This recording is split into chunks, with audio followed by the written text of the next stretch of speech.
O segredo das borboletas azuis. Alex sempre achou que a vida em Santa Clara dos Ventos era previsível como o voo dos urubus sobre a praça da igreja. Uma cidade onde todos conheciam o cheiro de café queimado da padaria da Dona Lourdes e o horário exato em que o padre Benito tossia durante a missa das 6. Mas nada o havia preparado para o dia em que sua filha caçula Clara soprou as 7 velinhas do bolo de aniversário e, sem querer, soprou também a cortina que escondia uma verdade mais densa que a névoa matinal do vale. Era um sábado de outubro, daquele tipo em que o ar cheira a terra molhada e as crianças correm descalças pelos quintais. A casa de Alex, uma construção de madeira pintada de amarelo desbotado, estava enfeitada com guirlandas de papel crepom que sua mulher, Marisa, havia cortado com as próprias mãos. Clara, de vestido rodado e laço azul no cabelo, ria enquanto tentava apagar as velas com a força dos seus pulmões de 7 anos. Alex, com a câmera antiga do avô pendurada no pescoço, registrava tudo, como fazia desde que a menina nasceu. Era um ritual, cada aniversário, uma foto. Cada foto, uma prova de que a vida deles era real, tangível, deliberada. Mas naquele dia, algo estourou dentro dele como um balão cheio demais. Foi quando tio Renato, o irmão mais novo de Marisa, chegou bêbado e sorridente, com um presente embrulhado em papel de jornal. Para minha sobrinha preferida, anunciou, tropeçando no tapete da sala. Clara abriu o pacote com dedos ágeis e dentro havia uma caixa de madeira entalhada, cheia de borboletas azuis secas. São Morpho-Menelaus, explicou Renato, orgulhoso. Raras, lindas como você. Alex sentiu um calafrio, não pela beleza das borboletas, mas pela maneira como Renato olhava para Clara. Um olhar que não era de tio, um olhar que era reconhecimento. Naquela noite, depois que os convidados foram embora e Marisa adormeceu com um livro aberto no peito, Alex revirou a casa até encontrar a caixa de sapatos onde guardava os exames médicos antigos. Procurou pelo teste de DNA que havia feito quando Clara nasceu, um capricho seu, uma precaução de homem que já havia sido traído antes e não queria repetir a dose. Mas o envelope estava vazio. O computador de Marisa estava ligado na mesa da cozinha. Alex hesitou, depois digitou a senha que ela usava para tudo, o nome da filha mais velha, Sofia. Nos arquivos encontrou uma pasta oculta chamada Projeto Azul. Dentro, dezenas de fotos de Clara desde bebê, mas também outros documentos. Um contrato de doação de óvulos, um recibo de uma clínica em Belo Horizonte, e uma carta escrita à mão, assinada por Renato. Marisa, eu sei que você não queria isso, mas ela é minha também.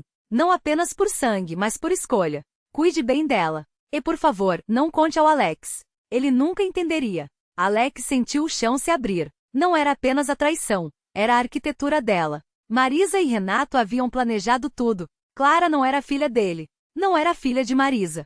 Era filha de ninguém que ele conhecia. Ou melhor, era filha de um doador anônimo e de um óvulo comprado, uma criança encomendada em segredo, criada como um presente para preencher o vazio que Sofia havia deixado quando partiu para estudar fora. Mas por quê? A resposta veio na manhã seguinte, quando Alex encontrou Marisa sentada na varanda, chorando. Eu não podia ter mais filhos, ela confessou, as mãos trêmulas em torno de uma xícara de chá frio. Depois da Sofia, os médicos disseram que era risco de vida. Mas você queria tanto uma segunda filha. E o Renato, ele sempre foi assim, um sonhador. Disse que podia ajudar, que conhecia gente, que ninguém precisava saber. Alex olhou para Clara, que brincava no quintal, perseguindo borboletas vivas com um saquinho de pano. E o DNA? O teste que eu fiz? Marisa baixou a cabeça. Renato trocou. Ele trabalha no laboratório, Alex. Você nunca desconfiou. O mundo de Alex desabou não pela mentira, mas pela delicadeza dela. Eles haviam construído uma família falsa com tanto cuidado que até as rachaduras eram perfeitas. Mas então Clara correu até ele, os olhos brilhando. Pai, olha, peguei uma borboleta azul, igual às do tio Renato. Ela abriu o saquinho e dentro havia uma Morpho-Menelaus viva, suas asas iridescentes tremulando à luz do sol. Alex olhou para a criatura frágil e magnífica. E entendeu. Clara não era sua por sangue, mas era sua por escolha. Assim como as borboletas azuis não pertenciam a ninguém, mas voavam onde queriam. Talvez a paternidade não fosse uma questão de genes, mas de asas. De quem te ensina a voar. Naquela noite, Alex queimou a carta de Renato na lareira. No dia seguinte, comprou uma câmera nova. E tirou a primeira foto de uma nova série, Clara, rindo com uma borboleta azul pousada em seu dedo. Porque algumas verdades, quando reveladas, não destroem, elas transformam. E Alex decidiu que dali em diante, seria o pai das borboletas azuis. De todas elas. A câmera de Alex clicou no exato momento em que a borboleta abria as asas como se fosse um suspiro da floresta. Clara, com os olhos brilhando mais que o azul metálico da Morpho, perguntou: pai, por que ela não voa? A pergunta era simples, mas carregava o peso de algo maior, como se a menina já pressentisse que algumas coisas só ganham sentido quando decidem partir. Alex abaixou-se até a altura dela e apontou para o horizonte, onde a copa das árvores se confundia com o céu. Ela está esperando o vento certo. Assim como a gente. Clara franziu o senho, porque crianças não entendem de ventos, mas entendem de esperas. E ela havia esperado muito, por um pai que não era de sangue, por uma verdade que não doía, por uma borboleta que não tinha pressa. Naquela semana, Alex começou a levar Clara para a floresta todos os dias. Não como um passeio, mas como um ritual. Eles seguiam trilhas que só existiam na memória dos pássaros, onde o chão era macio de folhas podres e o ar cheirava a terra molhada e segredos antigos. Clara aprendia os nomes das coisas: ipê amarelo, samambaia-açu, beija-flor de garganta azul. Mas o que ela realmente aprendia era outra coisa, que o mundo não era feito só de respostas, mas de perguntas que se desdobravam como asas. Certo dia, eles encontraram um ninho abandonado no oco de uma gameleira. Dentro, um ovo azul pálido quase transparente, como se guardasse a luz do sol dentro da casca. Clara quis tocá-lo, mas Alex segurou sua mão. Algumas coisas a gente só pode olhar, Clara. Porque pertencer não é segurar, é saber que existe. Ela não entendeu de imediato, mas guardou as palavras como quem guarda uma semente no bolso, sem saber ainda que ela vai crescer. À noite, enquanto Alex revelava as fotos no laboratório improvisado no porão, Clara desenhava no caderno. Não eram borboletas, nem flores, nem pássaros. Eram linhas tortas, círculos sobrepostos, algo entre um mapa e um sonho. Quando Alex perguntou o que era, ela respondeu: é o vento. O vento que a borboleta tá esperando. E Alex soube, então, que a menina havia entendido tudo, que algumas coisas não precisam de nome para serem reais. Mas a floresta também tinha suas sombras. Uma tarde, enquanto Clara colhia flores silvestres para fazer colares, Alex notou pegadas frescas na lama, grandes humanas, mas com um ritmo estranho, como se quem as fizera não estivesse caminhando e sim espreitando. Ele não falou nada para Clara, mas naquela noite, enquanto ela dormia, revisitou as fotos tiradas nos últimos dias. Em uma delas, quase imperceptível entre os galhos, havia um vulto. Algo, ou alguém, os observava. No dia seguinte, Alex levou Clara até a cidade. Não para comprar doces ou brinquedos, mas para visitar a velha biblioteca municipal, onde as estantes cheiravam a poeira e tempo. Entre livros de botânica e diários de exploradores, ele encontrou o que procurava: um volume encadernado em couro, com a capa desgastada e as páginas cheias de anotações à mão. Crônicas das Borboletas Azuis lia-se no título. E abaixo, em letras menores, por Renato Vilela, 1987. O coração de Alex acelerou. Ele folheou o livro até encontrar uma passagem marcada com um pedaço de folha seca. Elas não são apenas insetos. São mensageiras. Quem as segue encontra o que perdeu ou o que nunca soube que tinha. Mas cuidado, nem tudo que voa é livre. Algumas asas carregam sombras. Clara, sentada no chão com um livro de contos nas mãos, olhou para ele. Você tá estranho, pai. Alex fechou o volume e sorriu, mas era um sorriso que não chegava aos olhos. Às vezes a gente acha que sabe o caminho, Clara. Mas a floresta sempre sabe mais. Naquela noite, enquanto Clara dormia, Alex pegou a câmera, o livro de Renato e uma lanterna. Voltou para a floresta sozinho, seguindo as pegadas até um claro onde a lua desenhava círculos prateados no chão. Lá, entre as raízes retorcidas de uma figueira centenária, havia uma armadilha rudimentar, feita de galhos e cordas, como as que os caçadores usavam antigamente. E presas a ela não havia animais. Havia borboletas azuis. 200, talvez mais. Suas asas tremulavam fracas, como se tivessem sido capturadas não para serem vistas, mas para serem usadas. E então Alex entendeu. Renato não era apenas um colecionador. Era um caçador. E o que ele caçava não eram insetos, eram respostas. Algo se moveu nas sombras. Alex virou a lanterna e viu os olhos primeiro, brilhantes, quase inumanos, refletindo a luz como espelhos quebrados. Depois, a silhueta de um homem magro, de cabelos grisalhos e pele curtida pelo sol. Não era Renato. Era alguém mais velho, mais gasta, como se tivesse sido esculpido pela própria floresta. Você não deveria ter vindo, disse o homem, com uma voz que soava como folhas secas sendo pisadas. Elas não são para você.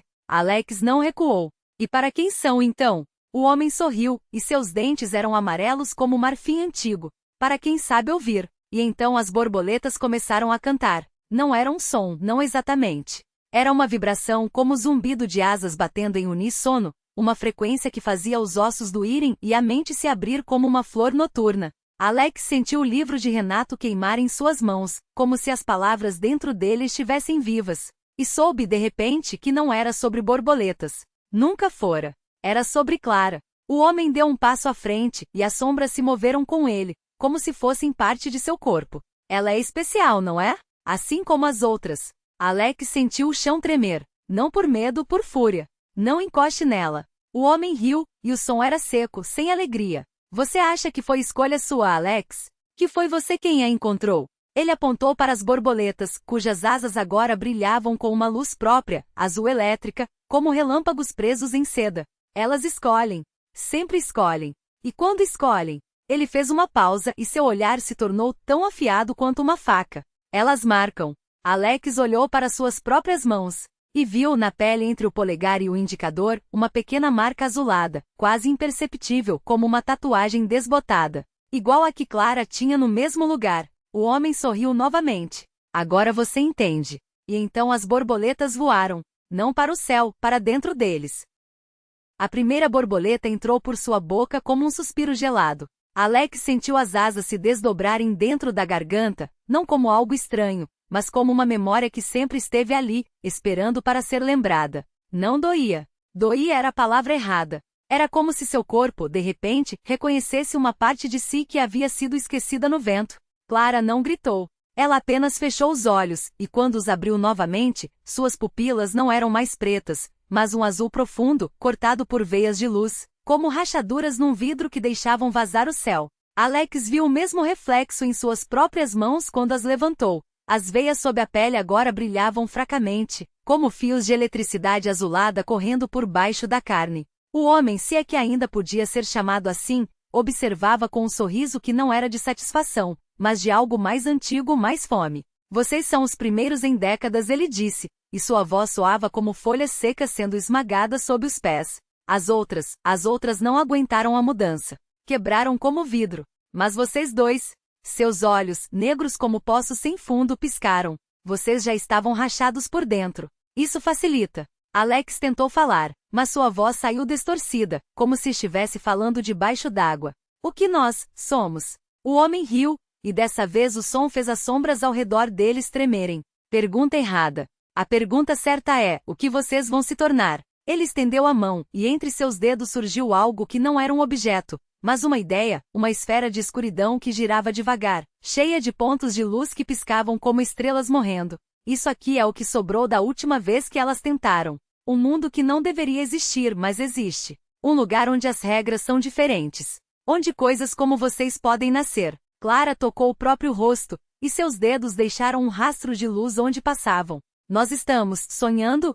Ela perguntou, mas sua voz não soava incerta.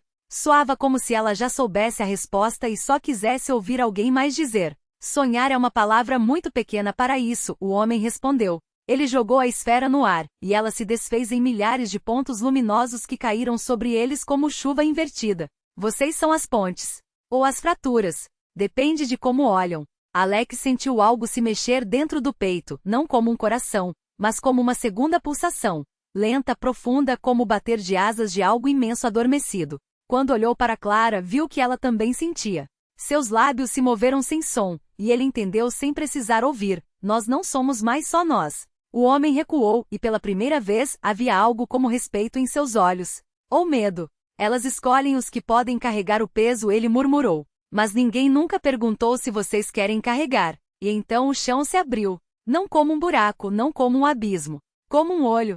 Uma íris gigante de escuridão e luz se desdobrou sob seus pés, e eles caíram não para baixo, mas para dentro, como se estivessem sendo puxados para a pupila de algo que os observava há muito, muito tempo. A última coisa que Alex viu antes de a luz os engolir foi o homem, agora pequeno como um inseto no horizonte, levantando a mão em um gesto que poderia ser um adeus, ou um aviso. E então, o silêncio. Não o silêncio de ausência de som, mas o silêncio de um lugar que nunca precisou de som para existir. Eles estavam em algum lugar que não era um lugar. O ar, se é que havia ar, era espesso como mel, e cada movimento deixava para trás um rastro de luz azulada, como se seus corpos estivessem se desmanchando em tinta. Clara estava ali, flutuando à sua frente, e quando ela estendeu a mão, Alex viu que seus dedos não terminavam em pontas, mas em filamentos de luz que se entrelaçavam com os dele. Nós estamos vivos? Ela perguntou, mas a pergunta era só um eco. Eles já sabiam. Vivos não era a palavra. Eles eram algo que ainda não tinha nome. O que eles eram então não se definia pelo que tinham sido, mas pelo que agora transbordava. Clara sentia o peso da própria consciência se esparramando além dos limites do corpo que um dia a continha, como se ela fosse uma cor dissolvendo-se em água, mas a água também fosse ela. Alex, por sua vez, percebia que suas memórias não estavam mais presas à linearidade. O cheiro de café da manhã na infância, o gosto metálico do medo na noite em que tudo mudou, e até mesmo o futuro, um futuro que ainda não existia, tudo isso pulsava dentro dele como veias de um mesmo organismo. Não havia chão, mas eles não caíam. Não havia tempo, mas algo se movia. Foi quando Clara notou as fendas. Não eram rachaduras no espaço, nem portais, nem sequer vazios. Eram como respirações, aberturas que se fechavam e reabriam em um ritmo que não era mecânico, mas orgânico, como se o próprio tecido daquele não lugar estivesse vivo e os observasse com uma curiosidade antiga. Uma das fendas se alargou levemente e algo emergiu dela, não uma forma, mas uma ideia de forma. Uma sombra que se desdobrava em sílabas sem som, em gestos que significavam tudo e nada. Você está vendo isso? Alex não falou. A pergunta surgiu entre eles, como um pensamento compartilhado que ganhava corpo. Clara não respondeu com palavras. Em vez disso, ela estendeu sua essência, aqueles filamentos de luz em direção à sombra. E o que aconteceu então foi como assistir a duas cores se misturando em um quadro. A sombra absorveu a luz, mas ao mesmo tempo se tornou luz. Por um instante eles viram, ou sentiram, uma cidade. Não uma cidade de prédios, mas de significados. Ruas que eram perguntas, praças que eram silêncios, torres que guardavam respostas que ninguém havia feito ainda. E no centro dessa cidade impossível, algo os esperava. Não era uma pessoa. Não era um deus. Não era sequer uma entidade. Era um espaço vazio com intenção, como se alguém tivesse recortado um pedaço da realidade e deixado ali um convite. Ou uma armadilha. Ou as duas coisas. Acho que nós criamos isso. A voz de Clara não veio de lugar nenhum e de todos os lugares. Ou talvez a gente sempre soube que isso existia e só agora a gente lembra. Alex queria negar, mas a negação não fazia sentido ali. Ele sabia, da mesma forma que sabia que seu coração, se é que ainda tinha batia em um ritmo que não era seu, que nunca fora. A sombra-luz se contraiu e a fenda se fechou. Mas não antes de deixarem para trás um eco de si mesmas, como se tivessem sido copiadas, ou como se algo tivesse roubado um pedaço deles. Quando Alex olhou para Clara novamente, viu que seus filamentos de luz agora tinham veias escuras correndo por dentro, como tinta derramada em água clara. Ela viu o mesmo nele. Nós estamos incompletos? Ele perguntou, mas a pergunta era um espelho. A resposta já estava refletida em seus próprios olhos. Clara sorriu, ou talvez não tenha sido um sorriso, mas a memória de um sorriso, distorcida por algo que não era mais humano. Ou estamos só começando. O eco que sobrou. A fenda não os havia abandonado. Ela apenas os desdobrara. Clara estendeu a mão, agora translúcida, como vidro soprado com fios de foligem, andou até o espelho quebrado no canto do quarto. Não era um reflexo que olhava de volta, mas ela mesma, só que invertida. A Clara da fenda, a que ficará do outro lado. A que sorria de verdade. Você é o que perdemos, Alex murmurou, percebendo que sua própria sombra, projetada na parede, se movia antes dele. Os filamentos de luz em Clara pulsaram. As veias escuras não eram corrupção, mas costuras, pontes entre o que eram e o que poderiam ser. A fenda não os roubara. Os multiplicara. Nós somos 3 agora. Ela disse, enquanto a Clara do espelho acenava, os lábios formando palavras que só o ar entendia. Você, eu, e o eco. Alex sentiu o peso do terceiro coração latejando em seu peito, como um relógio descompassado. Não era seu. Não era dela. Era deles, a versão que havia ficado para trás, presa entre a sombra e a luz, gritando em silêncio para ser ouvida. E se a gente puxar? Ele perguntou, esticando os dedos até tocar o vidro. O mundo estremeceu. A Clara do espelho atravessou a superfície como mercúrio, fundindo-se com Clara em um clarão que queimou sem calor. Alex sentiu o terceiro coração estalar dentro dele, não como uma perda, mas como uma liberação, o Eco finalmente livre, agora parte deles, não mais um pedaço arrancado, mas uma camada a mais. Quando a luz baixou, eles não estavam mais incompletos. Estavam sobrepostos. Clara sorriu desta vez com todos os dentes, inclusive os que não tinham antes. Seus filamentos brilhavam, as veias escuras agora um mapa de constelações que só eles podiam ler. A fenda não nos tirou nada, ela sussurrou, enquanto as paredes do quarto se dissolviam em pixels de memória. Ela nos deu um lugar para caber. Alex olhou para suas mãos. Não eram mais só suas. Eram delas, de todas as versões que já haviam sido que ainda seriam. O eco não era uma falta. Era uma chave. E quando a porta se abriu, não para um corredor, mas para um espaço entre espaços, onde as sombras dançavam com a luz como velhos amantes, de Steped Fru. Juntos,